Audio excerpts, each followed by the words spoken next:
قرية طعومة قرية كردية تتبع إداريا لمحافظة اللاذقية في جبل الكرد أو جبل الأكراد. عدد سكانها أقل من 2000 شخص، كلهم كرد لكنهم فقدوا لغتهم الكردية. يعمل الأهالي بالزراعة وتربية المواشي.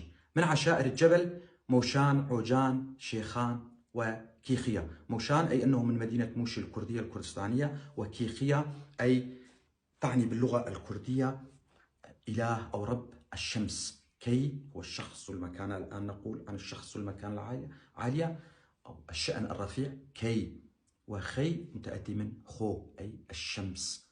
جبل الكرد قسم اللاذقية تعرضت قراه للقصف الوحشي من قبل نظام الأسد. تدمرت الكثير من القرى الكردية هناك.